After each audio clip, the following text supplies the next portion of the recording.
Okay, so I think that's going to work. I'm going to try and turn this down a bit, and then we'll have to shorten it, I think, as well. But I think that's going to work. Here's the lathe. Big file and the drill.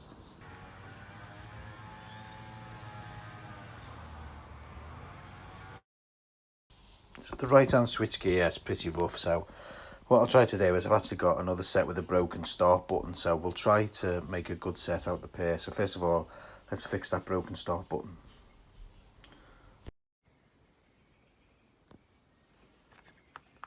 Oh, look at that. Will it work? We don't know. Find out. Okay, so again, I've done something, not really filmed it because I didn't know whether it was going to work or not. I don't know how these guys do it really on their YouTube channels. I guess they do it once and then take it apart and do it again. I don't know. Anyway, doesn't matter. So what I've done is I've just fitted the steering wheel bearings and these cup and cones as normal. There's not much to hit on, so I've just done it with 2 sockets, and I've actually just used the front wheel spindle and that's worked the treat. This bearing proud at the top here is correct, I think. If I remember right, that's what it was like when it's come out, but that's nice and tight now on there with both bearings in. Well, that's good. We'll put it together and see what it looks like. Okay, so I've basically fitted quite a few of the cleaned up components. I've been through everything, checked everything. Everything's all straightened out. So coil, rectifier, starter solenoid. Just redo all the connections. Starter solenoid's in the right mess. That's all redone. All new connections on. All new covers on. All UIs. Everything new crimped, resoldered. That needs a cover. Starter switch. But that's it now. So that's the main electrics done. Okay, so that's all done. Okay, so that's all done. Put that all together. Again, I haven't filmed it, but you can see how much grease I've got in there. I've just put masses in there. These people who say, don't overload the bearing. You know what? Just put bloody loads in. Okay, so that's all done. Really pleased with that. Copper greased up. Copper grease in the bolts. This is all good to go. So I don't know if it's put the top yoke on and the forks on. I don't know if that's a good idea yet. We'll see. What we really need to do is sort this out. Just I hate fitting tyres.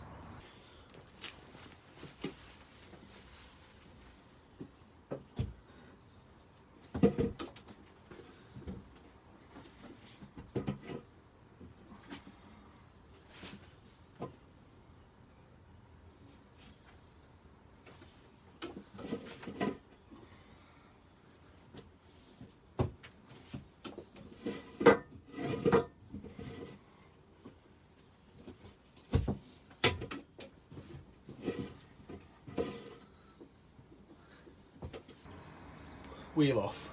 Didn't film that. No one wants to see that. That's not pretty. But it's off and the rim looks okay. It's a bit knackered. Oh, excuse me, I'm out of breath, but quite hard work really.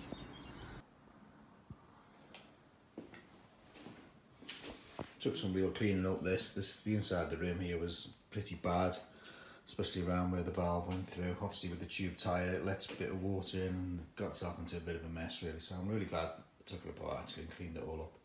It's not an amazing job, it's a bit quick, but I'll just leave that for 48 hours now and let that primer really harden off, and then we'll put some black on it, I think. Yep, so I've just test fitted the forks, the front wheel, top yoke, just make sure everything's okay. That's gone together quite nicely. There's no tightness there, the bearings all seem good. The only thing I notice is that these seem a bit loose. I'm guessing there should be some sort of rubber O-ring or spacer or something in the top of this, stop that. So I'll have a quick look at the parts book, see if we can work out what's going on there. Apart from that, that's gone together fine. We can put the side stand springs on, the springs on. Make sure all that's working okay. So I've taken the ignition apart, I've taken the bottom off, cleaned all the contacts up, put it all back together, cleaned everything.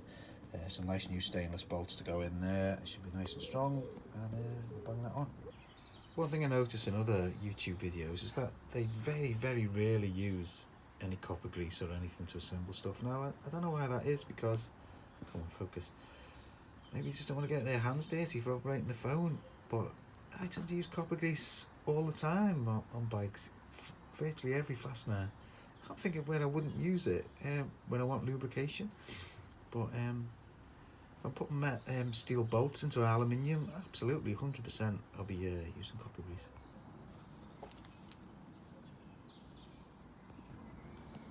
Right, so I think this is fixed now. Just remodel that a little bit with a hammer. Just took 2 seconds. That's good. Just be careful. Just mark it out with pencil first, and then just use the ball end of the hammer. Seems okay. So we're plodding on. Wheels all painted. Let's get the tyre back on. Already put one side on. Sorry, I can't find a tripod still, so can't really film doing this. I'm just working here in the shade out of the direct sun because it's so nice and warm. So we'll get this tyre on and see what it looks like. You know, while on the subject of fitting tyres, you know, starting to fit my own tyres and getting some equipment to fit my own tyres. I'll quickly show you what kit I've got. It's pretty homemade. One of the best things I did, I was just so unhappy of tyre fitters, you know, working to other people's convenience, dropping tyres off and having to come back later on. It's just an absolute nuisance. You know, doubles your cost, doubles your fuel, putting them in the car, doing them when it's not suitable. Like, it's Sunday morning now, it's 8 o'clock, so there's no way, you know, this would take half a day. I have to go round the tyre fitters, take time off work or lunchtime. Oh, it's just horrendous. And the jobs they do are awful, just dreadful. They wreck the rims, they put a wire brush on the inside of them, damage all the inside of the rims, damage the outside of the rims, they don't put them on straight, they don't balance them. I actually fitted 125 tyres to the last ZSB and I had them fitted. And I got them home, I thought I'll just put them on the balance, and they were miles out. So I phoned them up and said, you know, the balance is rubbish. She said, oh, we don't balance 125s. I said, well, you charge me for it. And they said, oh, we'll bring them back and we'll do it. It's like, I never did, but charge you for something they don't even do. It's like, great. It's like, that'll teach me. Just never again. Just whenever I can fit my own tyres, I do. Right, let's go through my kit. So I've just got an old wheel rim here with some plastic trim put over it. That's my base. I was just thinking I could do with a proper one, really, that, you know, raises up, saves you having to bend down. I'm getting too old for the bending down bit. Oh, this is the best bit. I don't know if you'll be able to see this, but it's actually like it's an old exercise bicycle. Here it is here, and it's tied to the wall, and that's the bead breaker. You see how that works? It just has an arm that comes down and breaks the bead. Simple as that. I think I showed it in the last video actually.